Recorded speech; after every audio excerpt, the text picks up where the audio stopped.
Assalamualaikum warahmatullahi wabarakatuh.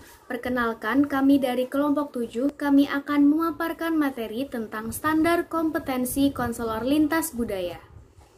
Baik, akan saya perkenalkan anggota dari kelompok 7, yaitu ada saya sendiri, Anasti Nur Alisa, Ellen Ardi Estining Tias, Dewi Aisyah, Iin Kusharyanti, Febriana Lestari, Muhammad Irsyad Musyafa, Ferawati Anggraini, dan Muhammad Deni Akbar Wahab. Assalamualaikum warahmatullahi wabarakatuh. Perkenalkan, nama saya Muhammad Deni Akbar Wahab dengan NIM 19 10 123 11 0019. Selanjutnya memasuki pada bagian latar belakang. Dalam bimbingan konseling dan psikologi, pendekatan konteks lintas budaya dipandang sebagai kekuatan setelah pendekatan psikodinamik, behavioristik, dan humanistik oleh Paul Pedersen pada tahun 1991. Banyaknya populasi minoritas dalam konseling lintas budaya dengan menyebut jalan pergerakan dari suatu hal yang menegaskan landasan pengetahuan eurosentrik yang sebelumnya melingkupi landasan pengetahuan pluralistik. Pada akhirnya, pandangan lintas budaya ditandai oleh pendekatan holistik untuk membantu penyembuhan dan terfokuskan pada keluarga alih-alih pada individu dan menggunakan sudut pandang yang integral alih-alih yang linear. Hakikat konseling lintas budaya cenderung menekankan pada ras, etnisitas, dan sebagainya, sedangkan para teoritis mutakhir cenderung untuk mendefinisikan lintas budaya terbatas pada variabel-variabelnya.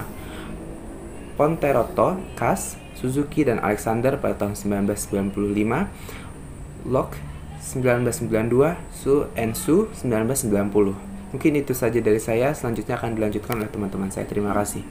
Perkenalkan, nama saya Febriana Lestari. Di sini saya ingin melanjutkan presentasi dari teman saya. Di sini saya akan membahas tentang konsep konseling lintas budaya.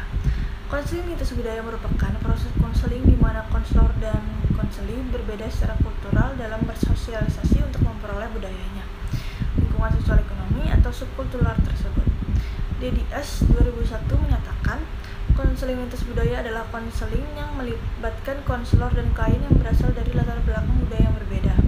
Maka dari itu, proses konseling sangat rawan terjadi provokatif budaya pada pihak konselor, sehingga konseling berjalan tidak efektif. Nah, agar konseling lintas budaya bisa berjalan dengan efektif, maka konselor dituntut untuk memiliki kepekaan budaya, bisa melepaskan diri dari adanya provokatif budaya, bisa mengerti dan mengapresiasi kebinekaan budaya yang dimiliki bangsa, dan memiliki keterampilan yang tanggap secara kultural. Konselor perlu menyadari akan hal dan nilai-nilai yang berlaku secara umum.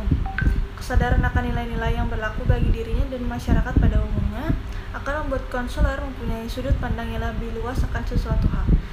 Selanjutnya akan dilanjutkan oleh teman saya.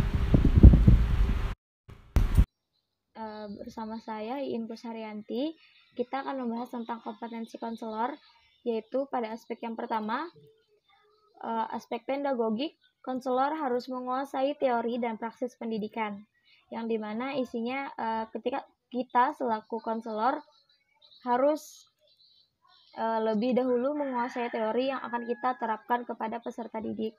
Kemudian juga konselor pada aspek pedagogik itu harus menguasai landasan budaya dalam praksis pendidikan, mengaplikasikan perkembangan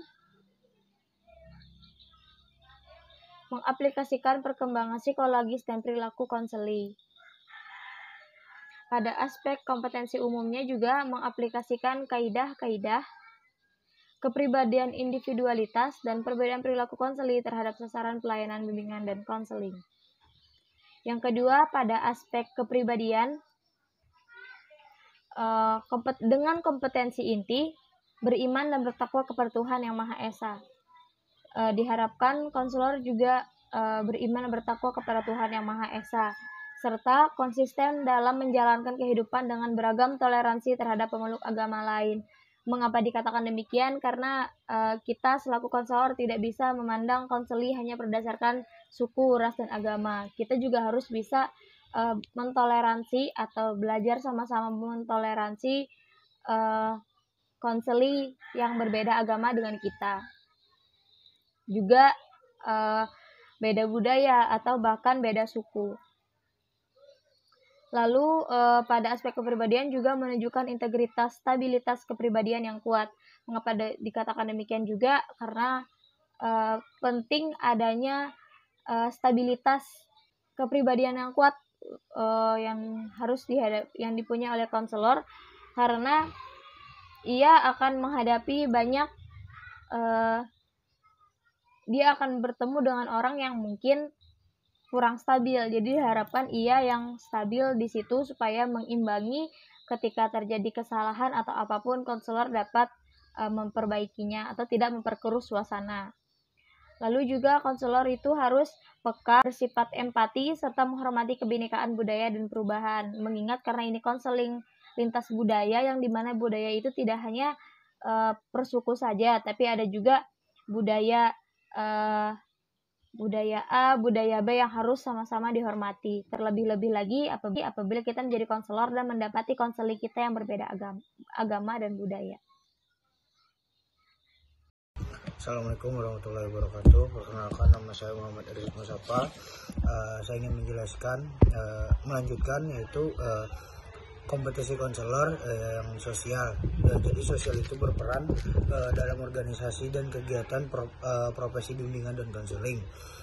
Saya itu yang tadi itu kompetisi inti. Saya itu ada kompetensi yaitu menaati kode etik profesi bimbingan dan konseling. Saya itu ada profesional. Jadi profesional, kompetensi intinya adalah memiliki kesadaran dan komitmen terhadap etika profesional. Setelah itu kompetensinya yaitu memahami, mengelola keterbatasan pribadi dan profesional. Selain itu peduli identitas profesional dan perkembangan profesi. Sekian dari saya, akan dilanjutkan oleh teman saya. Terima kasih. Selanjutnya ada kompetensi lintas budaya. Konselor lintas budaya adalah konselor yang memiliki kemampuan budaya dan mampu melepaskan diri dari proaktif budaya. Proaktif budaya itu misalnya seperti bisa selalu waspada dan menghindari adanya isu yang belum tentu benar atau bisa disebut dengan hoaks, yang dapat memecah belah kebudayaan bangsa ini. Lalu dapat memahami dan dapat mengapresiasi keanekaragaman budaya yang ada di bangsa Indonesia ini, serta memiliki keterampilan yang tanggap terhadap keanekaragaman budaya di bangsa ini. Konseling lintas budaya pada dasarnya adalah sebuah pertemuan antara konselor dengan konseli di mana mereka menganut budayanya masing-masing. Di sini saya akan melanjutkan presentasi teman saya. Di sini saya akan menjelaskan standar kompetensi konselor lintas budaya. Kompetensi kesadaran konselor lintas budaya harus benar-benar mengetahui adanya perbedaan yang mendasar antar konselor dengan konseli yang akan dibantunya. Selain itu, konselor harus menyadari benar akan timbulnya konflik jika konselor memberikan layanan konseling kepada konseli yang berbeda latar belakang sosial budayanya. Dengan demikian, kesadaran akan nilai-nilai yang dimiliki oleh konselor dan nilai-nilai yang dimiliki oleh konseli akan dapat dijadikan landasan untuk melaksanakan konseling.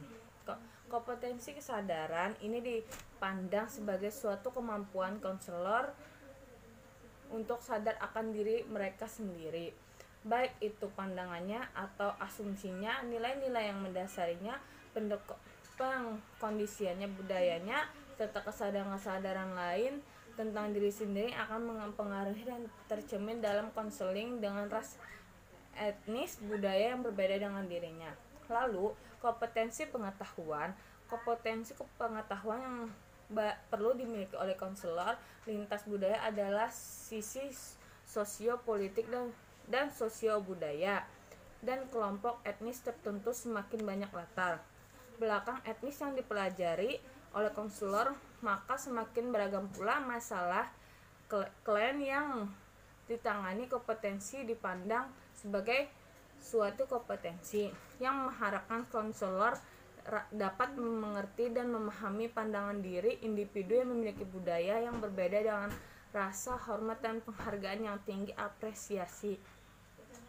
Terakhir yakni kompetensi keterampilan konselor lintas budaya harus selalu mengembangkan keterampilan untuk berhubungan dengan individu yang berasal dari latar belakang etnis yang berbeda. Dengan banyaknya berlatih untuk berhubungan dengan masyarakat luas, maka konselor akan mendapatkan keterampilan perilaku yang sesuai dengan kebutuhan. Misalnya, konselor banyak berhubungan dengan orang Jawa, maka konselor akan belajar bagaimana berperilaku sebagaimana orang Jawa.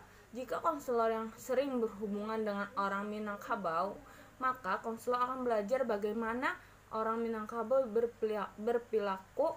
Kompetensi ini mengisyaratkan bahwa konselor lintas atau multibudaya mampu menggunakan strategi dan teknik intervensi. Ada juga kompetensi multikultural bagi konselor sekolah, yang dimana menurut Su Arredondo dan McDavis pada tahun 1992, kompetensi konseling multikultural telah didefinisikan sebagai sikap, keyakinan konselor, pengetahuan dan keterampilan dalam bekerja dengan klien yang beragam secara budaya. Hal tersebut terbagi menjadi 3, yaitu yang pertama, kesadaran terapis akan asumsi, nilai, dan bias sendiri. Program ini menekankan pada pentingnya agar tidak membiarkan bias dan nilai diri mengganggu kemampuan kita dalam bekerja dengan klien. Pada beberapa kasus, peringatan semacam itu berfokus pada level intelektual dan sangat sedikit melibatkan pelatihan langsung pada calon-calon konselor dalam bersentuhan dengan nilai diri dan bias mereka tentang perilaku manusia. Dengan kata lain, tampaknya lebih mudah untuk menangani pemahaman kognitif tentang warisan budaya mereka sendiri, nilai-nilai yang mereka pegang tentang perilaku manusia, standar mereka untuk menilai normalitas dan abnormalitas, dan tujuan terikat budaya ke arah mana mereka berusaha. Yang kedua juga memahami sudut pandangan klien dari perspektif yang berbeda budaya. Sangat penting bahwa konselor dan terapis memahami dan dapat berbagi pandangan dunia dari klien mereka yang berbeda-beda budaya. Pernyataan ini tidak berarti bahwa penyedia harus memegang pandangan dunia ini sebagai milik mereka, melainkan bahwa mereka dapat melihat dan menerima pandangan dunia lainnya dengan cara yang tidak menghakimi. Lalu pada aspek yang ketiga, yaitu mengembangkan intervensi strategi dan teknik yang tepat. Keefektifan terapi mungkin besar meningkatkan ketika terapis menggunakan terapis modalitas dan mendefinisikan tujuan yang konsisten dengan pengalaman hidup dan nilai-nilai budaya dari klien. Premis ini akan ditekankan ke seluruh pembahasan selanjutnya, yaitu tentang penelitian telaah secara konsisten menunjukkan bahwa yang pertama, klien dengan ekonomi dan pendidikan yang terpinggit mungkin tidak terorientasi pada terapi bicara. Lalu yang kedua, pengungkapan diri mungkin tidak kompatibel dan dengan nilai-nilai budaya Asia Amerika, Hispanik Amerika, dan Indian Amerika. Yang ketiga, suasana sosial politik mungkin mendikte terhadap penggunaan diri dari ras minoritas serta kaum gay dan lesbian. Yang keempat, sikap ambigu atau sifat ambigu dari konseling mungkin antagonis bagi nilai-nilai kehidupan kelompok yang beragam tertentu. Dan juga yang kelima, banyak klien minoritas yang lebih memilih pendekatan aktif atau direktif atau tidak aktif atau non-reaktif dalam treatment terapi. Terapi telah terlalu lama diasumsikan bahwa klien berbagai latar belakang yang sama dan warisan budaya bahwa pendekatannya sama efektif dengan semua klien. Asumsi yang salah ini harus ditinggalkan menurut Ramdomni dan Bulantika pada tahun 2020. Itu dari saya, selanjutnya akan dilanjutkan oleh teman saya. Kesimpulan dari materi yang telah dipresentasikan oleh teman-teman saya yang tadi. Kesimpulannya ialah budaya adalah hasil pembentukan tradisi dari manusia terhadap dua pengaruh yang kuat diyakini dalam hidupnya, yaitu alam dan zaman, atau kodrat dan masyarakat. Suatu budaya sangat mempengaruhi manusia dalam kehidupan. Dalam budaya pasti memiliki nilai yang khas atau unik masing-masing. Nilai budaya yang dianut oleh masyarakat tentu biasanya dianggap mutlak kebenarannya. Hakikat konseling lintas budaya cenderung menekankan pada ras, etnis, dan sebagainya. Sedangkan pada teoritis mutakhir cenderung untuk mendefinisikan lintas budaya terhadap pada variabel-variabelnya. Dilihat dari sisi identitas budaya, konseling lintas budaya merupakan hubungan konseling pada budaya yang berbeda antara konseling dengan konseli. Terima kasih.